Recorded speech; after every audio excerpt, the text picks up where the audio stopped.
Welcome back to session 3. You recall in the first session we looked at the framework of how we operate as human beings. In the second session we looked at the parts of the soul, the mind, the emotion, and the will. And we focused specifically on the conscious mind and how we set our beliefs and the images that control our behaviors.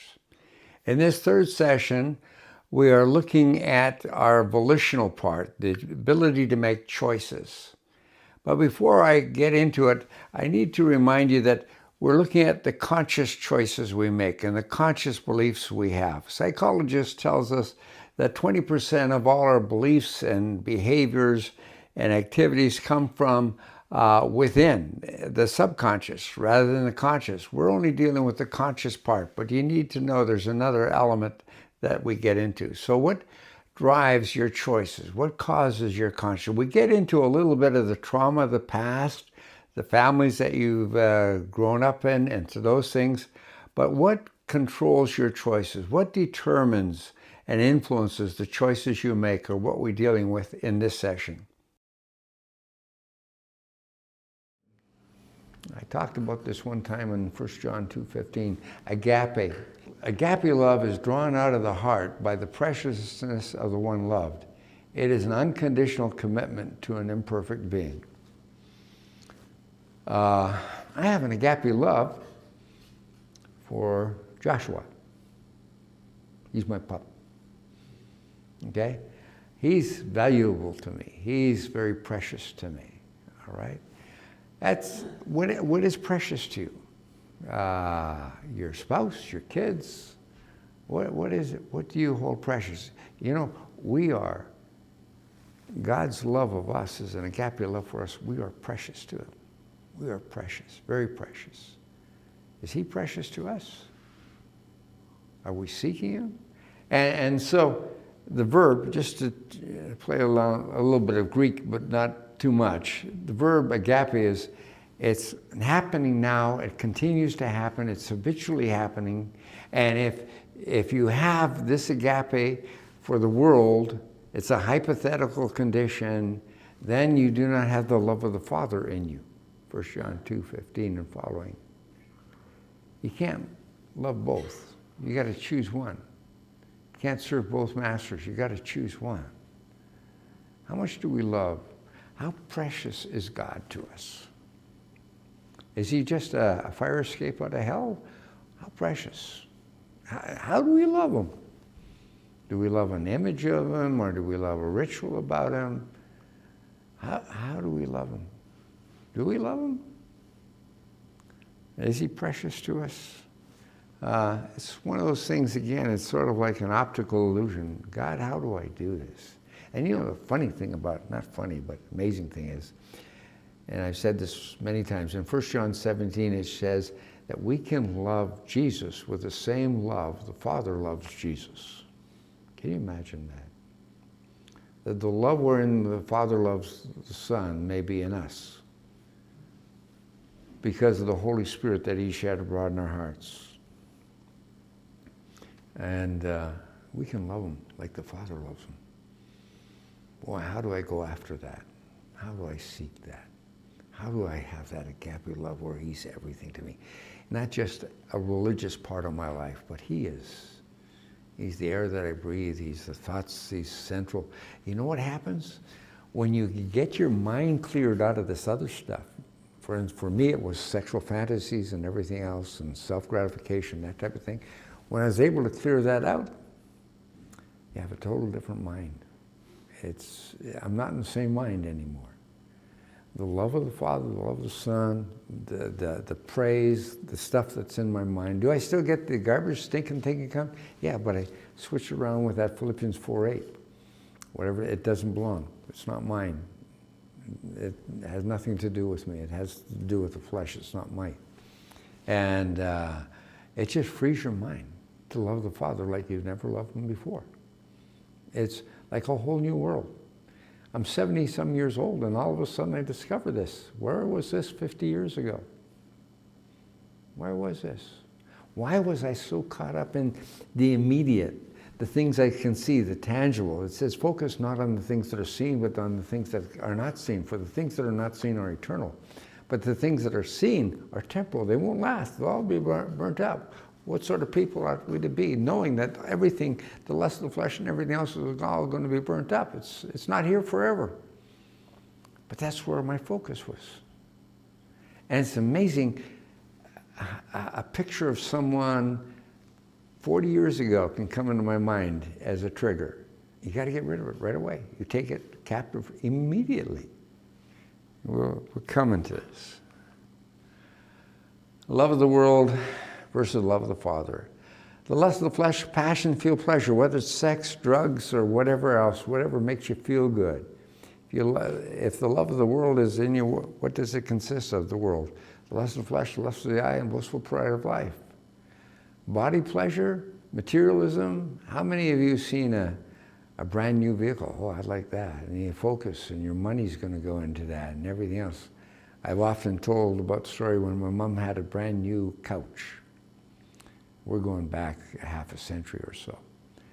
And she put one of these clear plastic things over top, over the whole thing. Nowadays they put Afghans or something, I suppose. And we weren't allowed to sit on it. It's for company coming over. They can sit on it, and then she'd take the plastic off. But then there's no dust on it or anything. You know, I had a 57 Volkswagen. I had it for 2 years before my parents even knew I had a car. They didn't want me to have a car because they didn't think I'd finish high school. Well, they were right. I never ever graduated. I graduated from high school, but I've never did all the academic stuff. But I went on to a bachelor's, 3 masters, a doctorate equivalent of another doctorate. But they didn't want me to have it because I would quit school. But I had it for 2 years before. Boy, where's that Volkswagen now? Probably in an old Volkswagen. It's long gone. All right. You put your, you know that land? Man, I got how many acres? I got all this stuff. Where's it going to be? Do you know how much money Steve Jobs, the guy that invented these Apple computers, left behind when he died? No, all of it, right? We're not taking anything with us. But yet, how much of us, energy and effort goes into the material things of this world? We need them. But how many houses, some of these guys have multiple houses in multiple places with multiple cars in multiple places. How many cars can you drive at one time? How many houses can you live in one time? What does that do? Hey, I'll build greater barns and bigger barns, and this day your soul is required of you. You ain't going to have that barn. Okay? So much energy into the material things. How much energy into seeking God? Where's our love? Where's our money going? Where's our heart, our effort, our time, our energy? Where is it? Into the things that we value. There are certain things we need in life, yes. There's not, sex with your wife is beautiful. God intended, God made, it's beautiful. Material things, you got a house and everything, that's great. You can rob the Egyptians all you want. But where's your focus? Where's your focus? And status, right? Hollywood has got the richest, most famous people in it. And they're all neurotic, most of them. They got all kinds of problems. You know, it's an empty cistern. It's not going to fulfill. More money. If only I had more money. If I only had a more beautiful wife. If only my kids were this way or that way. Only if. Focus is where? And it doesn't satisfy. Flaws in the flesh. We've talked about this in times past, going over it again. But the vessel he was making of clay was spoiled in the hands of the potter, so he made it into another vessel as it pleased the potter. Sometimes we've been spoiled by others, and we have a wheelchair. It may be mental, it may be sexual, it may be religious wheelchair. Something's messed up in our life by others, and that can be true. And sometimes the clay is spoiled by events. An accident puts someone in a wheelchair. We understand that. Someone raped you. Someone did this or that to you. In Ukraine, there's a war. in Iran there happens to be a bit of a war. And people are being killed and separated from parents and no parents and everything else. We got, if Victor was here, he'd tell you the horror stories and what's the leftovers.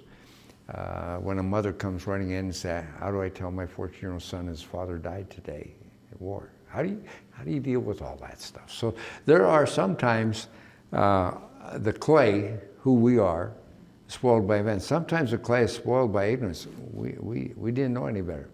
That's the way we were taught, or that's the way we believed, and we just messed up. That has happened a lot.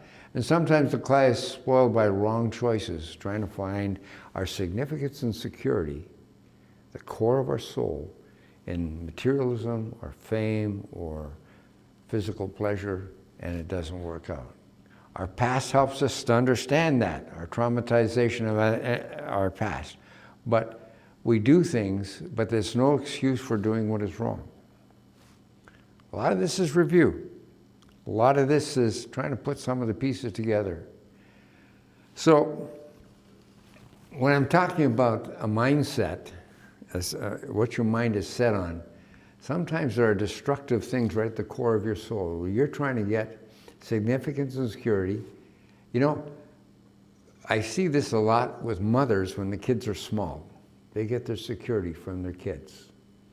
The kids hit teenager and they often lose that security as the kids rebel. Because you're trying to get your security and significance from something that's working for a while but doesn't work forever. We have wrong concepts. We think we can get our significance and security from things that it doesn't really pay off. Or worthlessness, we talked about that. How many of you would say, if you really knew me, you wouldn't like me? I wonder how many would raise their hand on that. I'm not asking for that. How many feel unlovable? You can be married, you can have a family, you can have kids, and you don't think you're lovable. You know, you can feel lonely in a home, in a church, and surrounded by people. You can feel lonely. You can feel alone. And so we look at that. We look at the issue of that lifestyle. You get into fantasies, like I tell you, certain things that trigger it. You get into rituals and you follow through on it. And when you follow through on it, it leaves you with shame, and so you can't live with the shame, so you go into another fantasy. It's just, you're on this treadmill of life and it's not working. It's just not working. You're covering it up pretty good. No one, not too many people. I mean, I did my best to hide this, and nobody knew what was going on the inside. We hide that because we can't be transparent. And the addiction, we get into denial. Hey, everybody else does it. Everybody has problems, so forth. We'll deny. I'm not angry. The guy shouts at you. Ever see that? Or I'm not an alcoholic, but I just can't stop drinking. All right? Delusion. The way we see our life and the way we see others. Remember that your soul, your mind, how do you see images? How do you see yourself and others? It's all messed up. And then we can blame. We always find someone to blame. And if you have a victim mentality, then you're not responsible to change. It's the other guy's fault, right? So this is what happened to you. You can't change. And then finally on this, you have the addiction route. And here you have family dysfunction. And for instance, in a codependent situation, the story is often told of 3 boys growing up in an alcoholic home. Dad comes home drunk, the oldest boy, in a birth order factor, goes after him and tries to stop him, tell him he's doing wrong. He gets slapped down. The second son basically tries to talk him into, it's not that bad, I know you had a rough day, I can understand, and so he sort of sweet talks him. The third boy, you can't find him. He doesn't want to get hit, and he doesn't know how to sweet talk him. So he just disappears. They grow up. So they get married. Guess what? The firstborn child, if he's married to another firstborn, they're going to fight it out. It's going to be battleground. It's really fun looking at birth order factor and how we're subject to a lot of this stuff. The second guy, he will just sort of sweet talk, trying to get around it. You know, he'll be the Neville Chamberlain, say there will be peace in our day. We'll compromise and everything else to get to her. The third guy just leaves. He divorces, he's gone. He's hiding. How our childhood sometimes affects us as we get older. This is the way it looks like. I had to fit my picture in, but starts with family origins. You got unresolved conflicts. They were doing oral sex on me when I was still in diapers. You get into stress issues. My stepfather was Negro. I was a Paddy boy. I was obviously not a product of their relationship. We didn't fit into the blacks or the whites, so we fit into the natives. And you can imagine how that went. And then there's a need that people have to connect. The reason why alcoholics will connect is because they're all alcoholics. People who are gay will connect because they're accepted in each other's brokenness. There's something common, the need to be able to connect with people, to connect with oneself, to connect with God. There's a need there. And there's boredom is another source of problem. And you get to point two. Point two is you have a place of choice. Choice of suicide, choice of refuge in God, or you keep the circle going. So often dissociation, I do have a dissociation disorder. It's sort of, a dissociation disorder is like a plane just taking off the runway. It's leaving the reality and moving towards a fantasy. It's leaving the pain and the stuff that you're going through that you can't stand anymore and looking for a place of refuge. And you go into an altered state where you get into fantasy and live in a different world in your mind. And then you start pursuing that behavior. That's your will going on. And once you choose that behavior, it hits and all the shame and the guilt goes with it. And then you keep on going around the treadmill until eventually you get off. For Andrew Plett, he got off in front of a moving train in bits and pieces. I can't tell you, I don't know how many suicides I've had to deal with. And why suicide when there's God? Because you're in so much pain. Somehow you're almost blind. And Andrew knew the Lord. He knew the Lord, but he couldn't get off the treadmill. He knew the Lord. He was on our board, a good friend. He was the happy-go-lucky guy. He was the guy that would you'd want him to come into the room and the whole room would lighten up. He was a jovial guy. You would never think he had a problem in the world. So here we go. The flesh versus the spirit. For those, again, if you hear me repeating, I'm trying to get something through. For those who are according to the flesh, set their minds on the things of the flesh. Was the whole idea of Jesus coming in the flesh and being sacrificed for that in the flesh. It was because the requirements of the law were inadequate in the flesh. And he did that not for those who are according to the flesh, set their minds on the flesh, but the things of the flesh, but those who are according to the Spirit, they set their mind on the things of the Spirit. For the mindset on the flesh is death, but the mindset on the Spirit is life. This is why he came. Because the mindset on the flesh is hostile towards God, for it does not subject itself to the law of God, for it's not even able to do so. And those who are in the flesh cannot please God. When we keep on trying to live the Christian life in our own strength, it's not going to work. It's not going to work. 5 minutes when I'm not in front of you trying to give you Romans 8, it'll come back to me. But the whole thing is so that we don't walk in the flesh, but walk in the Spirit.